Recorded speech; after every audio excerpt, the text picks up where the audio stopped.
So thanks, Lori and FOR for having me here. It's really exciting. It's kind of funny. Those of us, and I include most of us in this room doing this work, realize how many different worlds we all work in, and our worlds don't intersect as often as they ought. So we start off with some basics about water, and then I'll kind of move into what it has to do with process and community building and peace building. But the numbers, those of you who know, these numbers are staggering. 2.5 to 5 million people lack access to sanitation. 1 billion people lack access to safe drinking water. 250 million people get sick every year. That's almost the entire population of the United States. 2.5 to 5 million people die every year. So if we're looking at the scale, order of magnitude of crises, this is as big as anything out there. This is as big as HIV/AIDS, and it's as big as malaria, and it's bigger than absolutely anything else. It's bigger than all the wars of any given year put together. It's bigger than earthquakes, tsunamis, floods and droughts, almost everything else. And so we look at these numbers and the level of destruction that's going on year after year after year, and then add population, poverty, climate change. This is a massive issue. And the fact is that we don't address this nearly with the magnitude that it deserves. And you all will understand intuitively why, because all this suffering, most of this suffering, is going on somewhere else. That's kind of the world within which I work. But the focus of my work is not so much on the level of destruction that happens simply because of a lack of access to clean, safe drinking water. It's the politics that surround that. People who manage water know intuitively water management is conflict management. So to start off with, what do we use water for? You guys didn't know this was going to be interactive, right? It's like, dude, Saturday morning, just play, right? It's taking showers, right? Apparently a little too long, we take showers. But say again? Agriculture. 2/3 of the world's water goes to agriculture. What else? Drinking water, thank you. It's only 5%. This is the one we think about right away, but it's only 5% of the world's water. What else? Recreation, industry, laundry, watering the lawn, swimming pools, hydropower golf courses. And it's really interesting. We all know it, and it's interesting in this room too, and I'll talk a little bit about why. How many people know that we use water for spiritual purposes? Isn't it interesting? We all know it and nobody screams it out, right? And that's something I want to talk about when we talk about the Enlightenment rift. This is part of my concern is we're squeezing that out of the discourse. And I think it's... Some of us baptize only by sprinkling. There you go. That's right. Good job.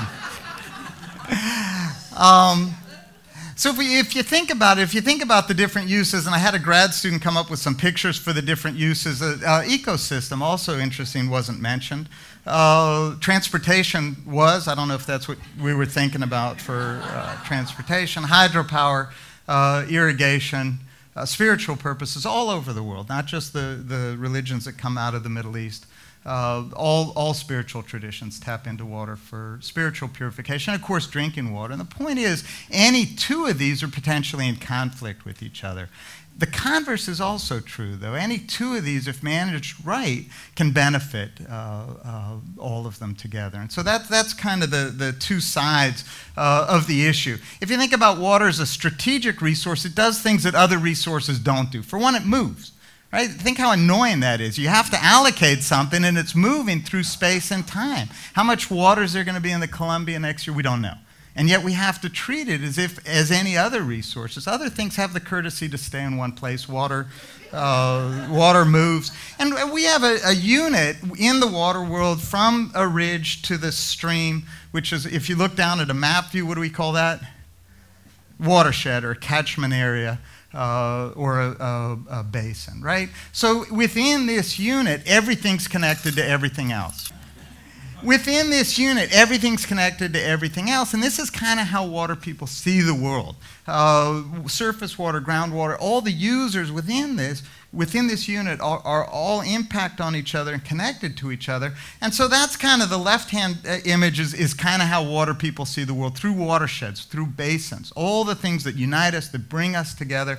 And on the right is the way the rest of the world sees the world, through countries, through the boundaries, through the things that separate us.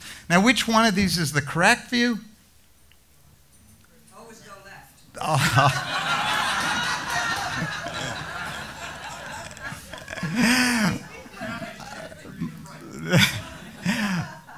They both are, right? The separations are there for very legitimate reasons, to protect sovereignties, to protect economies, to protect whatever it is that we're protecting by our boundaries. And this is the point. Our world, right, whether you're working in water or any other aspect of peacemaking, is this balance, balancing the things that bring us together with the things that very legitimately separate us. And the watershed, as you'll notice, most boundaries absolutely ignore the watershed. Sometimes they don't, with very interesting consequences. The boundary between Oregon and Washington, for example, is Columbia River. Okay, now now we get to the extra credit question. Which part of the Columbia River? Not the last part. If you're looking at it from side to side, from Oregon to Washington, it's the... Here's your vocabulary word for the day. It's the thalweg. It's the thalweg. It's the deepest part of the deepest part. And borders are generally along the deepest part. Why? Because this comes out of a tradition where when you're navigating, you want to allow for free navigation, so you don't want any time you're navigating to be in one territory or the other. So here's the trick. If you understand the relationship between the things that bring us together and things that divide us, there's a lot of basins around the world where this has very deep political consequences. And when I first started getting into this world in the early 1990s, people were talking about these very tense situations around the world. India and Pakistan share a basin, the Indus. India and Bangladesh share a basin. The Ganges and Brahmaputra, Syria, Iraq, Turkey on the Tigris-Euphrates, and here armies were actually mobilized. So you think about very hostile neighbors who share basins, and people were pointing to these. People were pointing to the Ural Basin, where there's water conflict moving in one direction and natural gas conflict moving in another. But people, the kind of meme at the time was water wars. The wars of the 21st century would be around water, and they were generally pointing to these 6 collectively, but mostly to these 2, to the Nile Basin, which is shared by 10, now 11 countries with South Sudan, and the Jordan Basin, where Israelis and Arabs share a basin, along with all the other issues that they have between them. Water is subtext for politics in these places. And so people were using this kind of terminology and pointing to these things, saying we're running out of water, we use it for everything. People who hate each other share basins, and this was kind of the dominant paradigm at the time. Fierce competition for fresh water may well become a source of conflict and wars in the future. How many people agree? Yeah, it feels intuitive. You run out of something, you're gonna fight over it. So in Lori's kind introduction, she mentioned a little bit about my background. I was trained first as a scientist, as a hydrogeologist, and then figured out, surprisingly, that people were actually part of the problem, but also that people were the solution also. And so I went back for a PhD in conflict resolution policy analysis. But the scientist in me was nagging about these conclusions. These are vast conclusions about big issues of war and peace. And I want to know what we knew. Where was the evidence? What is the basis within which we talk about the wars of the future? Well, what we didn't know was a lot. The first thing we didn't know was how many international basins there were, basins that are shared by 2 or more countries. This map didn't exist. We created it. It took 2.5 years to do, but basically to find all the basins that are shared by 2 or more countries, it's much more than 6. It's actually 276. And if people were talking about those 6, what's going on in the other 270? We don't know. We didn't know at all. It's half the land surface of the Earth. It's 40% of the world's population. 80% of the fresh water in the world it originates in basins that are shared by 2 or more countries. So the other thing that people tend to focus on is the bad news. People were looking at this kind of right side of the spectrum. And if you think about what countries can do with each other, it's true. They can conflict and they can go to war. But nobody was asking about the rest of the spectrum. What's happening in the world's basins? Is it possible that they're not conflicting? Is it possible that they're doing nothing? Or maybe even, dare we say, collaborating? So what we started to do initially at the University of Alabama and then at Oregon State University was to just count stuff, collect stuff and count stuff, pull together the world's experience with sharing water resources. And this has now grown into the biggest compilation of this kind in the world. We have all the world's water treaties. It's 500, this is a dated slide, 500 treaties, negotiating notes. And we do this for the Western US, we do this for the world. And try and compile. And one of the things that we tried to do was a little more systematically look back. In the last 60 years, anytime 2 countries did anything and it was reported, the question is, what did they do? We captured it, when it was, where it was, who the players were, and then we put it along this spectrum from very intense cooperation to very intense conflict and counted them up. And if you look at the last 60 years, it's a really interesting story. This is very intense cooperation to war. 2/3 of the time countries do anything over water resources, it's cooperate. 2/3 of the time. And it's the same countries when people are looking. Say that again. 2/3 of the time countries do anything around water, it's cooperate.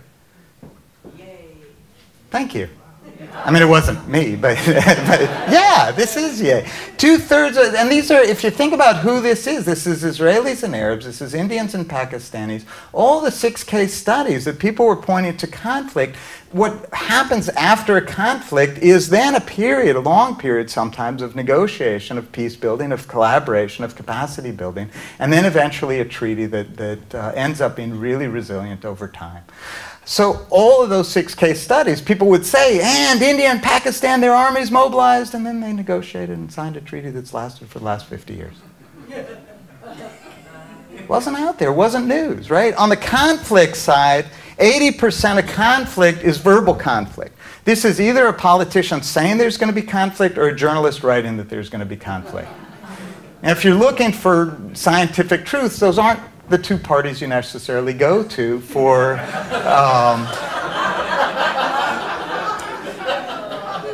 just saying. No, but when a politician says, we're going to go to war over the lifeblood of our nation, the first thing you ask is, who is the politician talking to? Their own constituents, right? They're not even talking to the neighbors. You look, did the armies mobilize? Were the reserves called up? Did anything move along the borders? Generally, when they say we're going to go to war, what they mean is, vote for me in November, right? So if we actually look at the actual violence, that's here, 38 cases of violence over water. Armies were mobilized, shots were fired. 27 of these are between Israelis and Arabs. And this is interesting because the last shot fired on the Jordan specifically over water was in 1970. So think of that as how many people worked in the Middle East? How many people have been to the Middle East? Okay, a lot of folks, right? Kind of tense, little tense, right, you could say. But in this worst case scenario, and think about from a water perspective, they ran out of water in 1968. Ran out. Demand hit supply in the Jordan in 1968. Last shot fired is in 1970. All that time, economies are growing, populations are growing. There's conflict over other issues, but not about water. They resolve the water resources between them in the absence of violence in the Middle East and in a lot of the rest of the world as well. And that's kind of interesting. Even in the middle of the Second Intifada, when both sides got how tense things were and how much violence really was erupting, both sides took out a joint ad in their respective papers asking both sides to lay off the water infrastructure because it's too intertwined. You can't hurt the other person without hurting yourself, right? kind of a nice metaphor. If you look on the -7, that's wars specifically between two countries over water. In the last 50 years, none. In the last 100 years, none. You have to go back 4,500 years. In 2500 BCE, the city-states of Lagash and Umma went to war on the Tigris Basin. That's the only documented war over water in history, which then resulted in the first water treaty in history, which I know because it hangs in the Louvre, and it's in cuneiform. You know what it's got, all the little markings. And I wanted to put it in a book that I was publishing, and the publishers called me and said, "Hey, this is great. Which side is up?"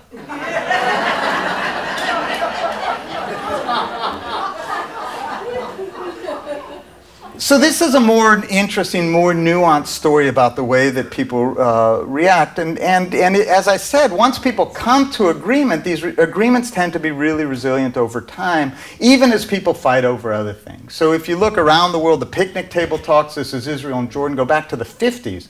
They lasted through 2 wars between them and became the water basis for the Israel-Jordan Treaty of Peace in 1997. The Mekong Committees established in 1957 survives a Vietnam War, bombing of Cambodia, all this violence in Southeast Asia. They continue to exchange information on their shared river. Indus Commission, India and Pakistan, signed in 1960, survives 2 wars. In the middle of one of the wars, India makes payments to Pakistan as part of their treaty obligations. And if you look around the world today, oftentimes people that won't talk about other things will talk about water. I've worked in a lot of the world, in the Caucasus, for example, Azerbaijan, Armenia, and Georgia, about as tense as any place on earth. Azerbaijan and Armenia don't have relations, and yet their water professionals made the political professionals allow them to meet in secret so that they could discuss their shared water. So this brings, unfortunately, to the second. I'd love to end on that note. Yay, everybody's getting along. Myth 2, everything's okay. Everything's emphatically not okay. And it's not okay for a couple of reasons. One is the time that it takes. As I said, countries come to a flashpoint from unilateral development, a flashpoint, and then a long process of conflict resolution, 10, 20, 30, 40 years to resolve. And the entire time water is being used as a political tool, as an exacerbator of tension. And worse, from the water perspective, if you can't manage the water collaboratively, you can't manage it efficiently. So all those decades, it simply is not being managed as well as it ought to. The other point about conflict is, as we know, it's not just about the international scale. We did a lot of work also, as I said, in the Western U.S. and subnational scales, and there is a long record of violence, an ongoing record of violence within countries. Tribal violence, ethnic violence. Kovri Basin in India is almost in a state of civil war over a river within that country. And the last point, the last security issue is a little more nuanced, and I think probably the most important security story that there is. This is a map where the blue is heavily irrigated areas, and the red countries are countries identified where the irrigation water is being lost, either to overpumping or to degradation in quality. So what happens if you have a big swath of land, the North China Plain, for example, starts to run out of water? When people run out of water, what do? They leave, that's one choice if they can, or? Sorry? Take somebody else's. Let's put that on hold for a second. They die. Or they adapt. Right? So those are basically your 3 choices. You move, you adapt, you suffer and die. Right? You don't take somebody else's. And it's a really interesting thing. When people picture water wars, they picture somebody going and getting somebody else's water. Here's a cubic meter of water. How much does it weigh? More than a lot. Specifically, a metric ton. 2,200 pounds. Right? So think of the energy that it takes to move water from one place to another. Israel right now uses 1/5 of its energy just to move water around the country. 1/5. Right? So we're talking, it's not efficient, it's not viable. It's cheaper to just treat sewage in your own backyard or to treat brackish water than it is to go and take water from another country. And that's one of the reasons I think we don't see the wars that we do. It's just too heavy to move. There's a number of other reasons that I'll get to in a bit. So here's the interesting thing about this, is, as I mentioned, I do, and as Lori kindly mentioned, I do a lot of work with security agencies, and with security people, if you talk about humanitarian stuff, their eyes just kind of glaze over. It's like, oh yeah, that's nice, that's sweet. But if you point out that this is a security issue, when vast amounts of people move, where do they move from? Who's moving, first of all? Single angry men moving to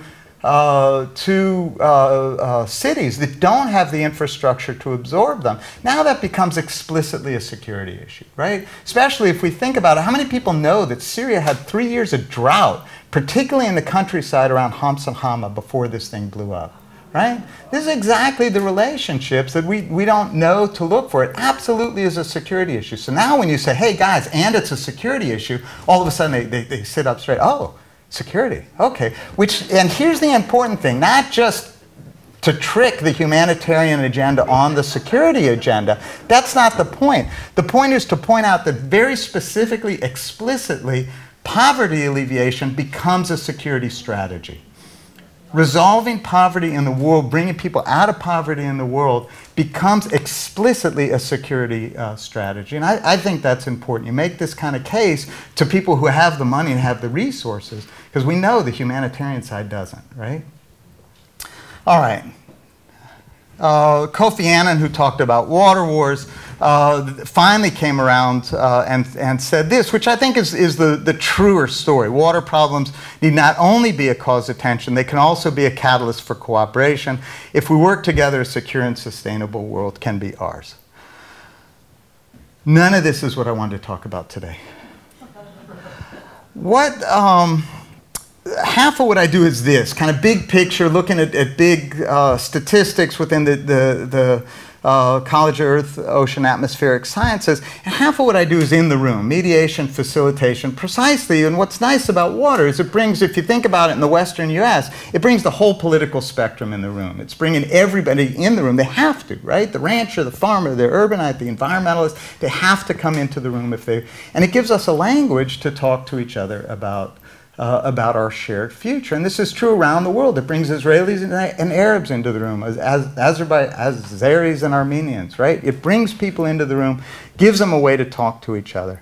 And what, within that world, how many mediators, facilitators do we have? Yeah, buckets, right?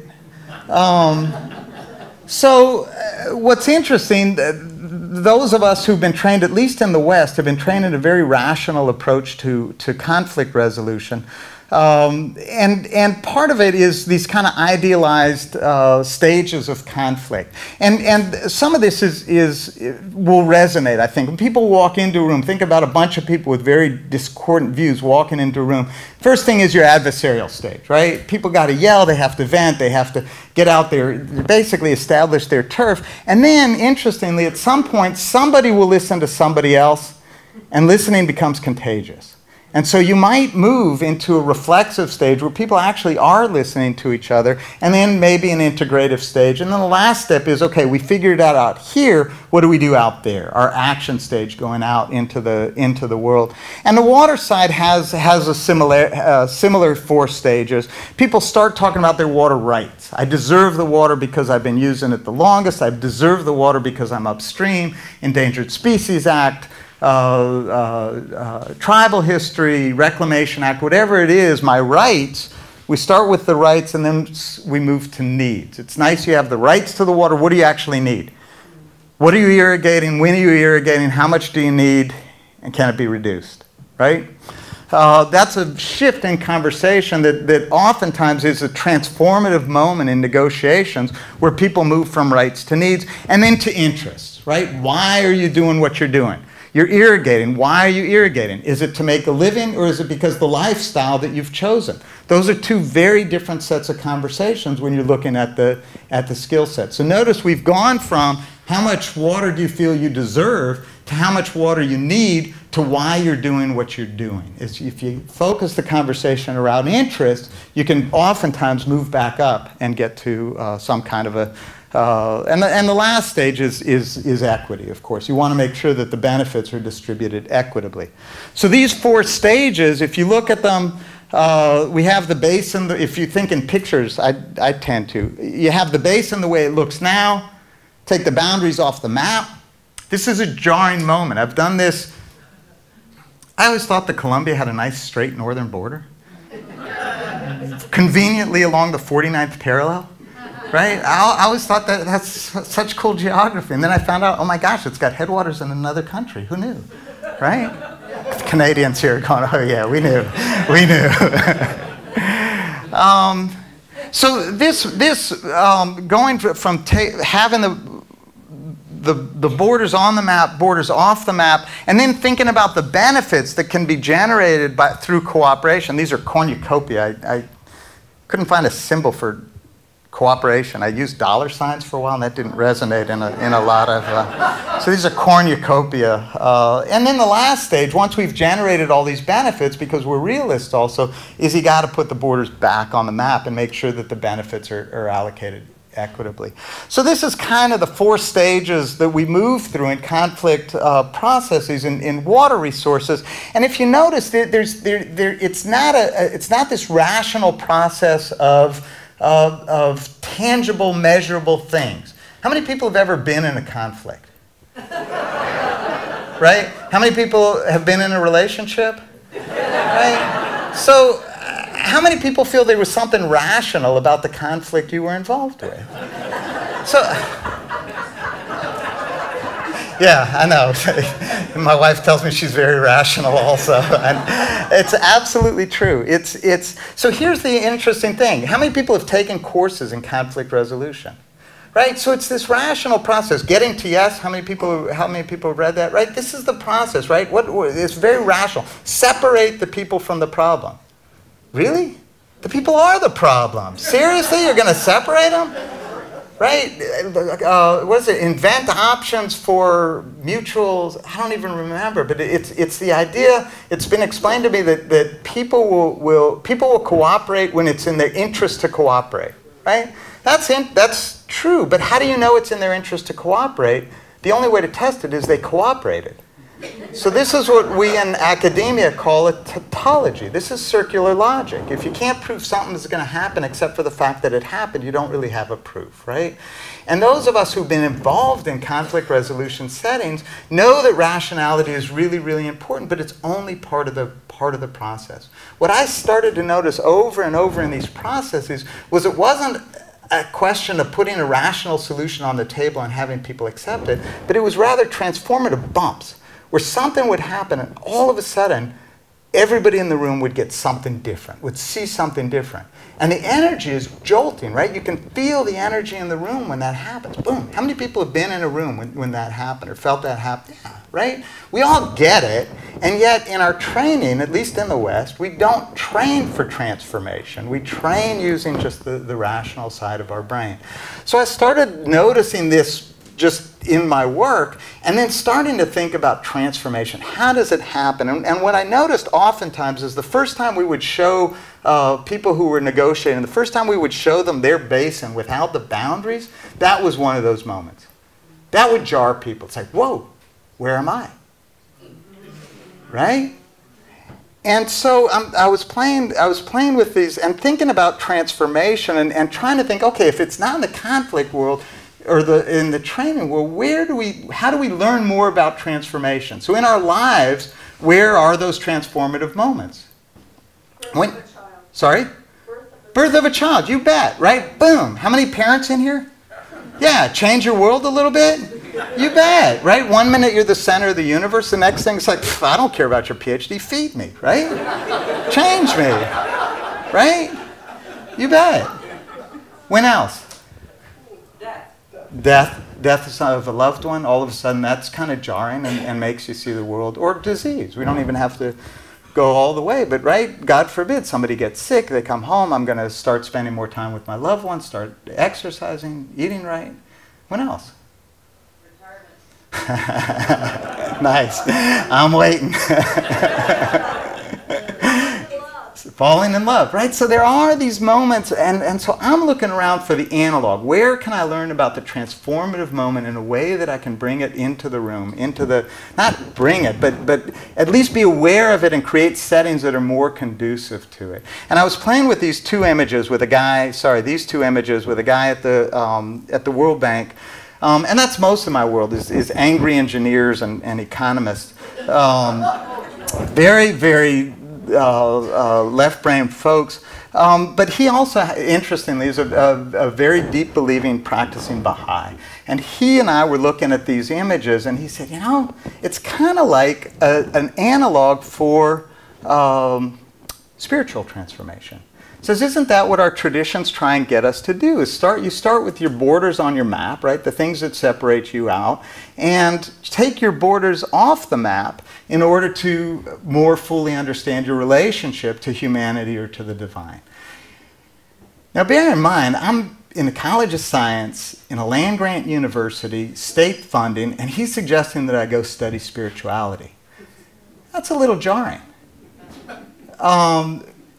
And you notice, I mean, even in this kind of room where we're all talking about it and it's so easy, it still is not the first thing that we mention when we start to talk about the things that we know deeply.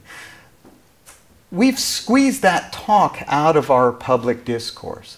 And I'm going to go back, I think why. It's basically from the Enlightenment on. And that's why the title of the talk is Healing the Enlightenment Rift. If you think about the Enlightenment, what we did is we basically said we get the rational side, we get the spiritual side. Before that, it was all one, right? The great universities were the church universities, and we were trying to understand God's universe through science. And then the Enlightenment came along for very legitimate reasons, said our public discourse is going to focus on the rational. You can have this other life as long as you do it your Friday, your Saturday, your Sunday communities, but the public discourse are things that are measurable, right? Things that we can put a number on, things that our rational side understands, and the rest of it do on your own time, and it's not going to be part of our public discourse. And we've done that for 200 years now to a place where we don't even recognize that it's missing until those of us who travel internationally realize the only people who went through this severing is the West, right? When you go into the rest of the world and it's all part of the same model again, oftentimes we don't notice it. Sometimes we do, and it's a little jolting. You talk to the vets who are coming back from Afghanistan, and they'll say flat out, all these guys wanted to talk about was God. They kept asking me, well, do I believe in God? What do I believe in? How do I believe it? I wasn't trained to talk about this stuff, right? All right, so fortunately, a couple of things happened. He said, we started talking, and the suggestion was study spiritual transformation and see if there aren't tangible lessons that you can bring back into a negotiation setting that would be conducive to the kinds of conflict work that we do. Two things happened. One, I got tenure, so I couldn't get fired for asking that question, which is huge.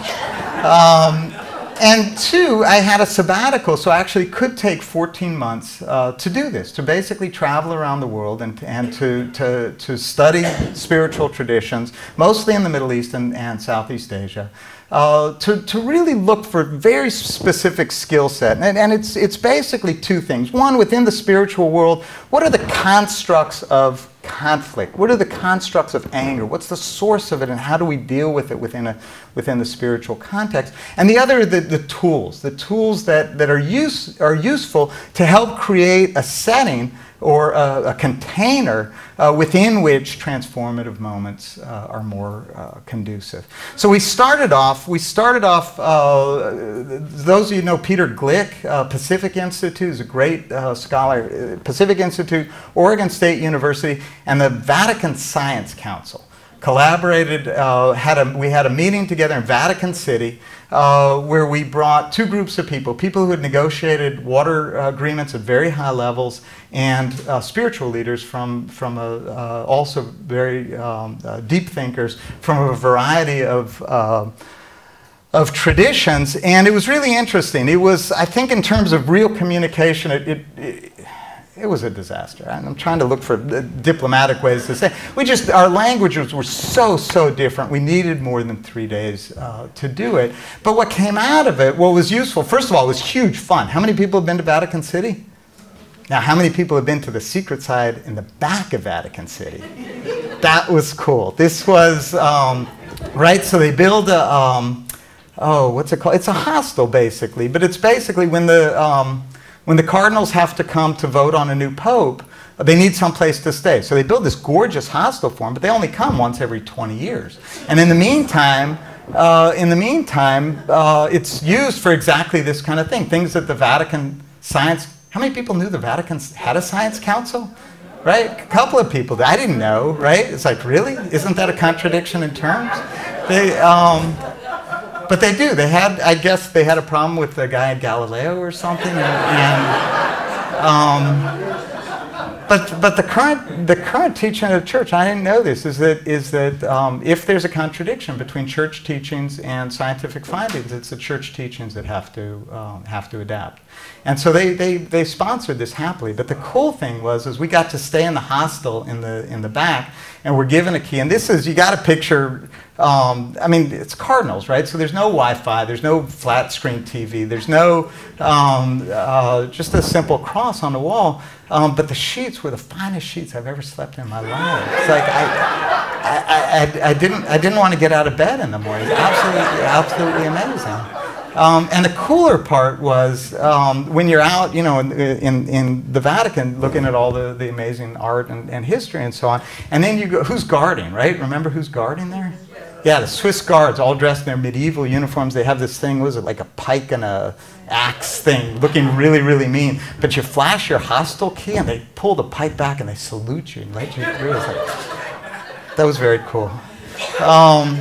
Anyway, but what came out of it was these sets of questions. It really more honed me on the kinds of questions that I wanted to ask, and like I said, the conversation was tough. You had, on the one hand, you know, people from the World Bank who were talking in numbers, and then you'd have like this Sufi mystic who was just like glowing with love, and you just wanted to sit next to him. You didn't. It was discordant conversation.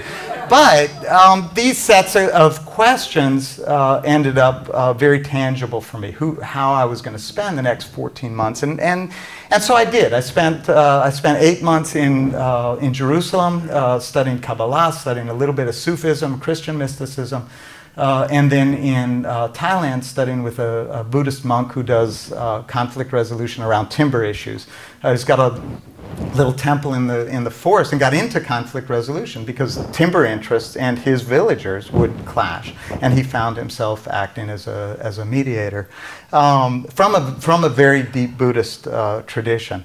And so spent the next 14 months doing that, and what came out of it was a series of things that I think are useful. And what I'm going to do is focus here on the kind of constructs, and in the workshop talk more about the tools that came out of it. But in terms of the constructs, right, we've seen these kind of 4 stages: adversarial, reflexive, integrative action, rights, needs, benefits, equity, basin with the borders all the way through with the benefits. And there's a fourth, a kind of parallel ladder, if you will: physical, emotional, knowing, spiritual, which parallels them all.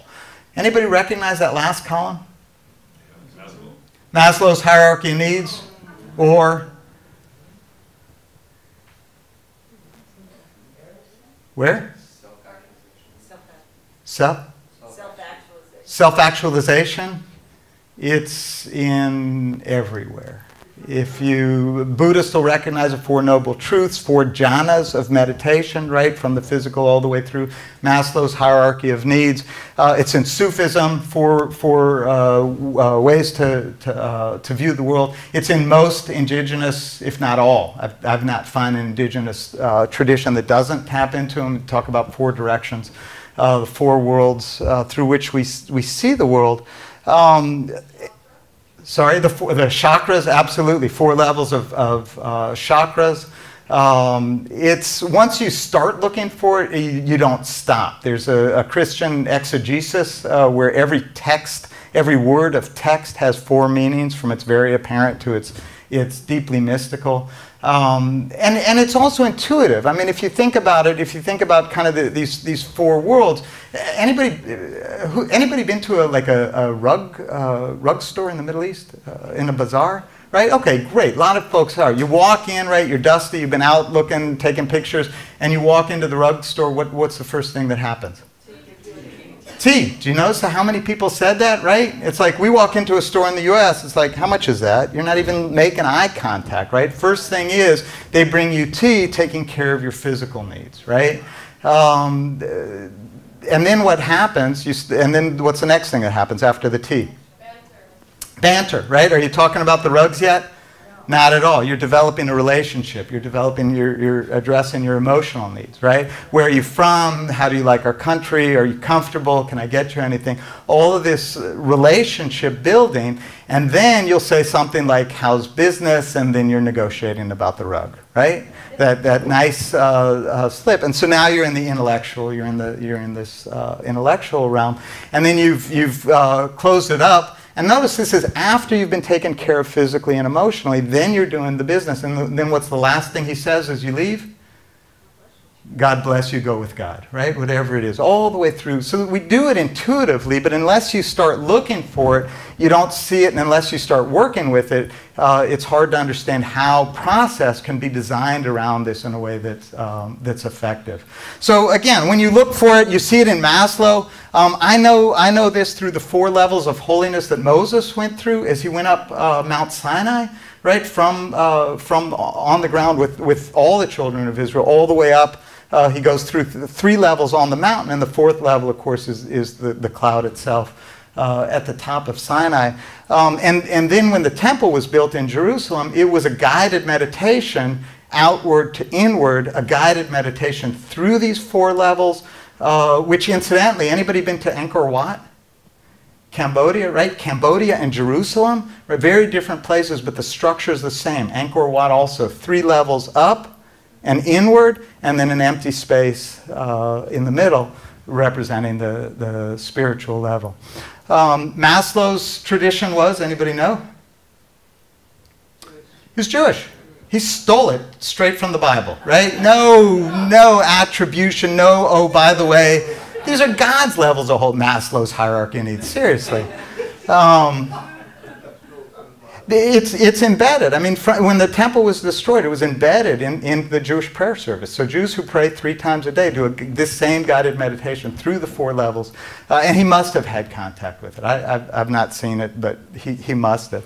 So again, once you look for it, it's absolutely everywhere. The idea that you see the world through these 4 prisms and deal with them in any given level at any given time becomes hugely powerful, especially when you understand its universality. So you get a bunch of people in the room who have nothing in common except they share a river, they share a water source, or it could be they have nothing in common at all, but they do share the intuitive understanding of these 4 worlds. And some people have speculated that our brains are actually designed to understand the world in these 4 ways. The shamanic tradition has icons that are associated with each: the serpent, jaguar, hummingbird, and eagle. The way this is useful, if you're talking about negotiations, when people talk about water, they walk in talking about water, they mean lots of different things. If you talk, I was involved for a long time between Israelis and Arabs, where the Israelis would say, look, we're all out of water. Let's not talk about rights. Rights is history-based. Rights is in the past. We're all out of water. Let's focus on the future. Let's talk about allocations. We'll think about the future. And the Palestinians and Jordanians said, well, of course we're all out of water. You stole our water. We're not going to talk about the future until we talk about the past. We need our rights addressed before we talk about the future. So that conflict, it lasted for years when the peace talks first started. Rights versus allocations, rights, allocations. Well, if you break it down, what's going on for the Palestinians when they say water, initially they're talking about physical water. In Gaza, you don't have enough to drink. Literally, people are dying from the lack of safe, stable water in Gaza. You can't talk about more ethereal issues if your people don't have enough to drink. Right? I heard a saying in Asia, for a hungry person, the bird is not beautiful, it's delicious. right? The physical needs have to be taken care of. Or it's, when they said water, it was emotional water. Water representing sovereignty or lack of sovereignty. Water representing the Israeli hand on the Palestinian tap. Water representing the flag that flies over the pumping station more than the water itself. For the Israelis, they were up in here. Nobody's dying of thirst in Israel. And so what they were trying to think is, what's the most efficient use, agriculture versus industry? If we price it just a little different, can we get a little bit more efficiency? We can't do that if you don't have enough to drink or if you don't have control over your own destiny. So understanding the different meanings, a group was able to put together a new construct. It was rights versus allocations. They invented a term called rightful allocations. Doesn't exist in the legal literature. And let's agree that the Palestinians have certain rights, especially to drinking water, and that we collectively are going to try and build things together into the future. And if you think in the Southwest, those of you who know Hopi land, all water is spiritual water for most indigenous groups. And you say to them, we want to use the water from your sacred spring to transport coal slurry. Right? You can see how jarring this is to use this water in order to do something so mundane. I work a bunch with the Bureau of Reclamation, and there was a guy there. He's like, "Hey, I don't get it. Water's water. You gotta use it for something." I said, "Really? Just out of curiosity, what's your faith tradition?"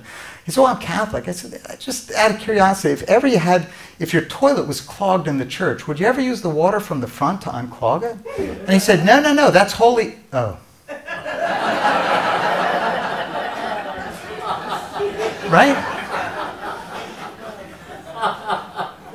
So getting this, right? Understanding, as we construct our agreements, to be able to construct them in a way that addresses each of the needs in sequence. With the Israelis, I had the good fortune to work with a group of it was Israelis and primarily Palestinians, and they were trying to prioritize all the needs. And everybody's arguing like they do in the US. The environmentalists think the environment's most important. The ranchers think the ranch is most important. Everybody thinks their need is the most important.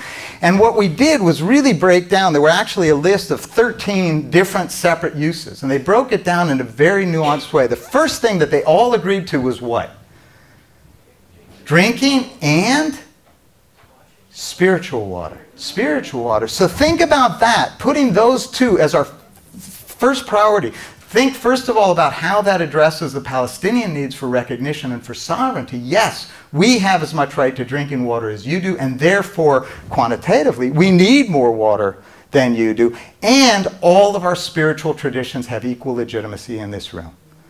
That's powerful. That's the kind of thing that then moves. The other thing they nuanced was the difference between a subsistence farmer and a corporate farmer, a subsistence industry and corporate industry, and we're able to break it down in much more nuance than we're used to in the US. So this construct becomes hugely useful as you work with it energetically, but also in the room. So you're with me so far. We're going to go a little deeper. This is, any geographers in the room? Not a one? Seriously? That's a first for you. I'm telling you. Wow. Okay, so geographers love maps and are comfortable with maps of anything. This is the Kabbalistic map of God's consciousness. And I'll give you Kabbalah in a nutshell. Bear in mind, people spend decades trying to get this. So basically, don't listen to me for the next 30 seconds because but this is the construct. Basically, the way the universe is constructed is there's divine spheres that have different attributes. And the world above, grace comes from the world above to us, and the world below through these spheres, through these attributes. And the way we increase grace is we align our will with God's will. We basically open up these conduits in order to enhance the grace. And because this is a map of the universe, it's a map of God's consciousness, which is the universe. And because we're created in the image of God, it's also a map of our own consciousness. And that's how we're able to align it's so much deeper than that. I can't even tell you. But just let's just use that as a working construct, because I want to focus on these three here, which also I think have a certain universality. If we focus in, what we've got are the spheres of din. This is justice. This is the boundedness. This is self. This is the idea that there is a right way to do things. And then in balancing it is chesed. This is loving kindness. This is openness. This is metta in the Buddhist tradition. This is other. This is community. So you have self, community, rationality, spirituality. If you want right wing, left wing politically, and you notice that all the world that has parliamentary governments basically have a fairly even divide between the two. And this is the point of this construct. It's the way our brain is divided also. We have left brain, right brain, the same kind of thing, the boundedness versus the openness. And the point here is that they're in perpetual balance with each other. It's not an either or. It's not left or right. It's how do you understand the needs of both. It's not self or other. It's how do you address the needs of both. It's not rationality or spirituality. It's how do you construct something that includes both. Now, in this tradition, if there's a conflict between the two, it's the loving kindness that takes precedent. And very Hasidic people, very Orthodox Jews, will remind themselves when they get dressed in the morning, they actually will. Their right hand goes in first. Their right leg goes in first. You've seen people with tefillin is phylacteries, right? And so the right strap is a little bit longer. Always, and parents know this, right? I mean, they know if you raise your kid just with justice, what happens? Yeah, right. You don't want to live with that kid. Yeah, spoiled rotten, right? If you raise your kid with nothing but loving kindness, what happens? Yeah, right. So we get. Yeah, right? So we get intuitively that it's a balance, and we also get intuitively if there's a conflict between the two, which way do we always kind of err on? The side of loving kindness. And what's sweet about this is that they sit in a place called rachamim. Rachamim is compassion. And what that means, it's the balance between the two. The root rachamim comes from rechem, which is womb. And if you think about the relationship between a mother and her unborn child, it's this relationship. She gives the child her life force, absolute loving kindness, as long as she herself remains healthy, right? This is a way of walking in the world, is this idea of the balance that when you're in conflict resolution, it's not just about seeing the other person's perspective. It's also about making sure that your fundamental needs are taken care of. So the balance between self and other is really important. In this construct, if we think about our justice system in the West, it's all about this, right? It's all about justice. Lock them up, throw away the key, the farther the better, don't want to hear from them, right? They've done wrong and off they go. That's not the only model that's out there. Bear in mind that the rest of the world, this is the Enlightenment rift. Right? This is the rationality separated from the spirituality that we have done. And we're so comfortable talking about things like economies as long as we can put a number on growth. Growth is good. Doesn't matter what it's doing to us spiritually, right? The relationships are quantified, and what you gain from it doesn't matter what's happening, right? So we've lost this sense of balance. But in the rest of the world, that's not true. In conflict resolution, I saw a beautiful thing. I happened to be up here. There's a workshop where they're going to do a dance on sulha, right? Who's leading this workshop? Sarah. Bless your heart. I don't know when it is, but I was just struck. How many people know what a sulha is? Couple of folks, right? So it's in Middle East, all through the Middle East, it's a ceremony of forgiveness. What happens when somebody does something wrong, they come with the leaders of the community, they come to the family that they did wrong, and they ask for forgiveness. Purely symbolic, but what it does is it takes the power that they took away from the family and gives it back to them. Will you allow me, will you permit me to re-enter into the community? Because the idea is a crime is not just about the individual, it's a rift in the fabric of the community. And so when you reconcile within the community, there's a ceremony after which it's as if the conflict never took place. And that's literal. I was looking for a long history. I was very interested in indigenous ways of conflict resolution. I went looking through the Negev, through the Sinai, talking to tribes, tell me about your water conflicts. Nope, never had one. Like, what? You've got 34 tribes and 5 wells. You've never had a water conflict? Nope. Never. Somebody started telling me about one. A young guy started to tell me about one. His dad got really upset, stormed off in a huff. I said, what happened? He said, well, we had a sulha, and it's as if the conflict didn't happen. It really, literally did not happen, right? So remember, all of our conflicts, well, your daddy did my daddy, your granddaddy did my, right? And now we're back at Abraham, Isaac, and Ishmael, right? It's like, boom, you just zip back there. It's as if it didn't happen. I said, he was pretty upset. This must have been fairly recently. He said, yeah, it was pretty recently, about 300 years ago. Right? There's a concept, an Arabic concept, tahdin. I love this. Resolution of a conflict that involves no humiliation. Right? Notice that balance between justice and mercy, between self and community. Right? We don't have it. These are the people that we went to try and teach about democracy. Right? What a wonderful concept. You want it to spread anyway. So one of the nice things, the interesting things about this model is that the source of anger within this model is too much self, too much boundaries, too much, I was going to say, in this room you can say too much right. But the idea is, too much right in a lot of different senses. I don't just mean politically, but if you think about where anger comes from, right? It comes from within. So it's like, I'm right, then I'm righteous, then I'm so self-righteous that I can harm somebody else, right? That makes total sense, right? You think about it in your own life. You want the anger to be out there, those people, those people, those people. But the people who know about this stuff remind us the anger is coming from inside. What within me is reacting to this as a stimulant, and oftentimes it's a mirror, right? What I'm pointing to, I ought to be pointing to myself, saying, oh gosh, that's something that I really need to be working on inside myself, right? This is powerful, powerful stuff. It teaches us, yeah. The golden rule. Yeah, it's absolutely right there. Yeah. Universal. It's all right here. This is a powerful thing for conflict resolution. Again, that's what I think the workshop is going to be about, is learning. If anger comes at you, right, what's your temptation? Anger comes at you, what are you going to do? Anger back. Hell yes, right? You got to protect yourself.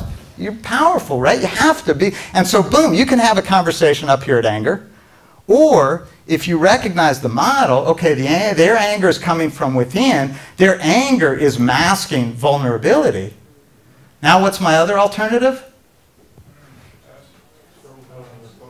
Listen. Listen compassionately, deeply, profoundly, the way all of our spiritual traditions tell us to do it, and almost none do, right? Think about the way a priest listens to you in confession. Anybody talk to a Buddhist monk? Right? You're the center of the universe, right? Nothing fazes them. Literally, at the University of Wisconsin, they were firing guns next to a Buddhist in deep meditation. Didn't flinch, didn't even hear it, right? It's just all one with the universe, right? You're totally the center of the universe. In Hasidic tradition, people go out, they talk to God an hour a day, the Bratza Hasidim. Go out into nature and just talk to God, and they get deeper. And this is the powerful thing. When you start that, when you start being listened to, you start up here in your place of anger and your place of protection, but eventually the place of vulnerability comes out. And that's where you can have a conversation. Right? So when I meet the anger with listening, I'm not giving up. I'm not saying, oh, it's all about you.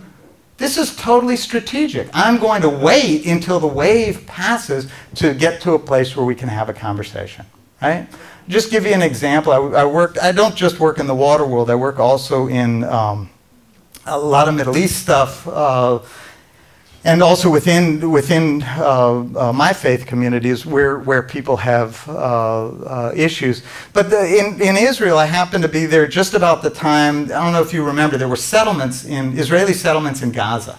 And the idea was that they were all going to be torn down. Israel was going to pull them all out. And however you feel about it politically, there was a group of us there who felt that the Israeli settlers ought to come out of Gaza, and yet didn't like the way the discourse was happening. The discourse, as often happens, is you people are ruining the peace process, you people are ruining the country, you people are doing, and it doesn't matter which side you're on, that's how people were talking.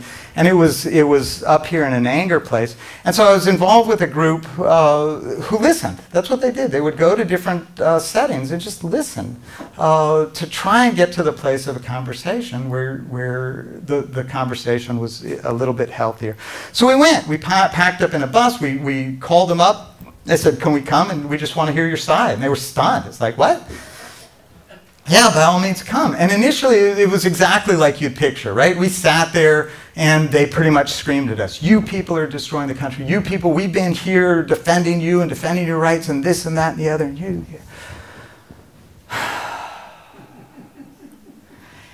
And you know, our faith tells us that we can't leave voluntarily. We know the soldiers are going to come and make us leave, and we're worried about our kids. We don't know what to do with our stuff as this evacuation is happening. We don't know how we're going to be treated when we go back to the other side of the border. Right? That's the place you start to have a conversation, and now you can. It's like, we'll help. We'll babysit your kids. We'll store your stuff, right? And we'll make sure that people are aware of the pain that you're going through, right? However you believe politically, the people they were basically losing their homes, right? They're going through a certain amount of pain. So that's the lesson, I think, of this model, is this deep transformative listening, the way that we've lost. There's a joke that people outside of the U.S. talk about Americans and listening. For an American, what's the opposite of speaking? Waiting to speak. That's exactly right. That's exactly right. Right? So I think this is another set of the tools that we can learn from our spiritual traditions. Is how do we listen to that depth the way a Buddhist monk might, or a priest, or God, if you're out in the forest speaking to him to bare your soul. So one of the questions I had, I'd been studying this in Jerusalem, and then went, as I said, to work with this monk in Thailand. And my question for him initially was, is this universal? Is this a universal construct, right? The Christians in Jerusalem had reassured me, within a Christian construct, what are we looking at? Trinity, right? Father, Son, Holy Spirit, right? Makes total sense. And there is a Christian Kabbalistic tradition within which that's made explicit. But what I had known of Buddhism was metta, is the loving kindness, is the openness. I said, does this resonate at all with you? He says, well, we have a Taoist symbol that maybe you've seen before that means the same thing, right? Self-other, rationality, spirituality, and the collective is that third sphere. So I think these are the kinds of lessons that are useful. Again, there's a whole, the constructs are I've found hugely useful, eye-opening as a mediator, as a facilitator, to understand the ways in which we can move within these constructs. But the other set is how do we do things differently? If we understand, for example, the Hindu tradition of narrative, how do we use that within conflict resolution settings? If we understand who needs to be in the room to be more inclusive, how do you construct, where do you have your meetings, right? There's one group in California, they found they were always screaming at each other, so they moved their meetings where? Church would be a good one, but they didn't. A library, right? What's everybody associate? Everybody associates with the library, right? Right? So thinking about the setting, where are you doing what you're doing? How do you set up the seating? How do you speak? How do you listen? And I will use, I think I've got 3 minutes left. Is that right? Just go on, yeah. Right, at 11 we should be doing something else. So Okay. Okay. 3 minutes and then 15 for a discussion. So I do want to do one thing. I need actually a couple of chairs for this, and Lori's seen this, so she won't volunteer. I need a volunteer, and I'm going to take this off because I'm going to yell. Just to give you a sense of the kinds of tools that I need a volunteer who can be angry. Can you be angry? Excellent. What can you be angry about?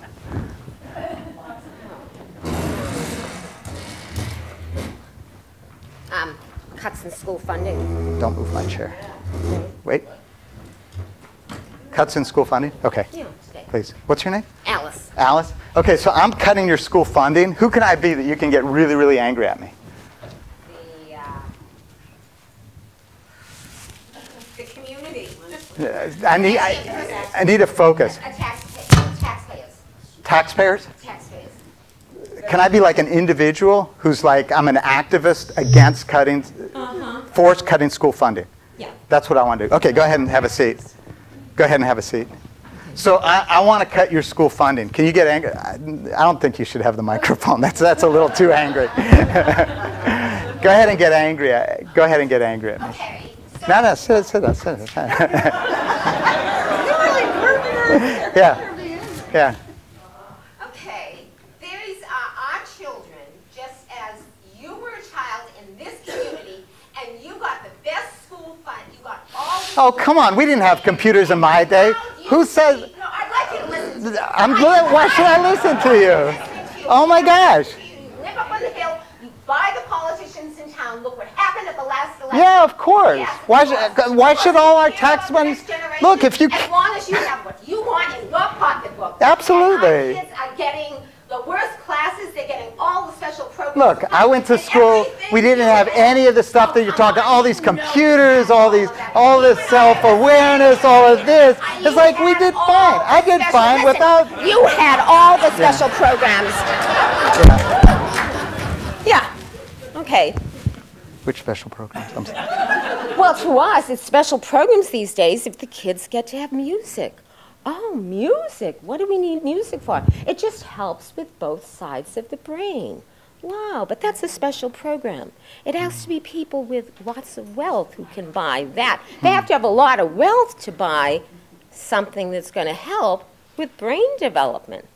Oh, is education about brain development?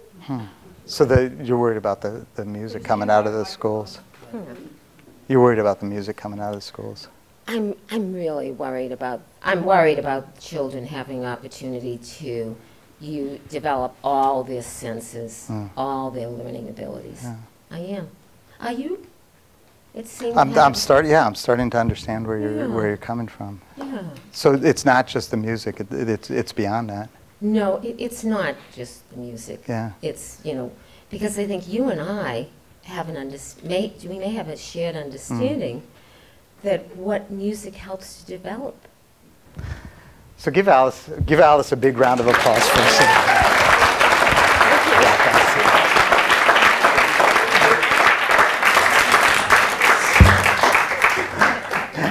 You know, I've done this all over the world. I don't think I've ever been quite as scared.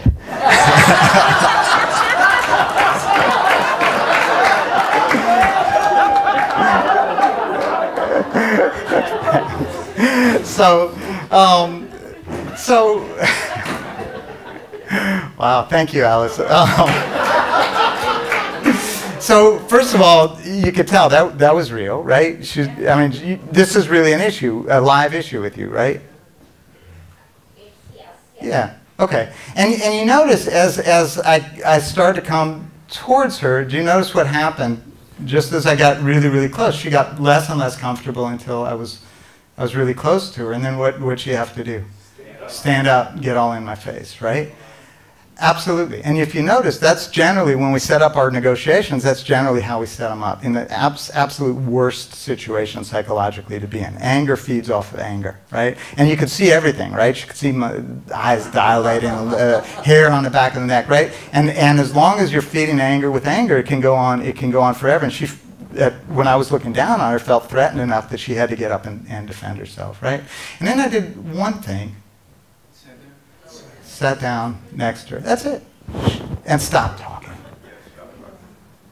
she couldn't, without the fuel, there's nowhere for the anger to go. It's like, do you notice? I didn't say anything. I didn't say anything, and all of a sudden, well, I think we have an understanding.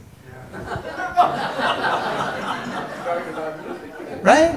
Just asked her a question, right? So this is what I talk about. First of all, the skills and the real deep listening that we've lost, and that we need, I think, to reconnect with. But also the lesson, when we negotiate, we set up energy like this. But notice all of our traditions, how do we pray? Side by side. You take this energy and you turn it into this energy, right? So all I actually did two things. One, maybe you could tell, maybe you couldn't. But as I walked towards Alice, I also matched her breathing and slowed it down, right? This is a Buddhist meditation technique on the one hand to just help relax the situation. But it's also intuitive, right? Where's our moms?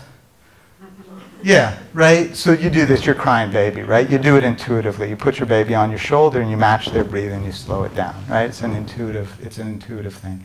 So what I wanted to just get at is this. In our training in conflict resolution, those of us trained in the West are trained with one eye shut. We're trying to see perspective with only one eye, and we're not doing a very good job of it. I think there's a vast amount of constructs, and I've been just hearing some of the conversations. I know a lot of you within this community do this anyway, and some of you do it explicitly. In my world, this doesn't exist. We don't talk about it. Don't talk about it in the sciences. Don't talk about it when the group is mostly involved in natural resources. And it's worth being explicit about it, opening up our other eye and seeing the perspective the way we need to.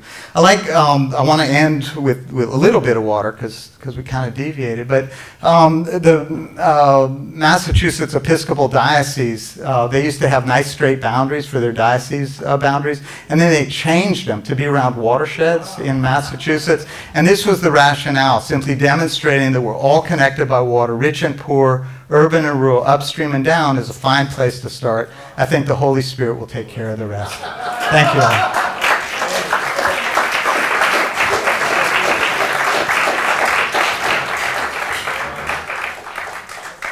So, yeah.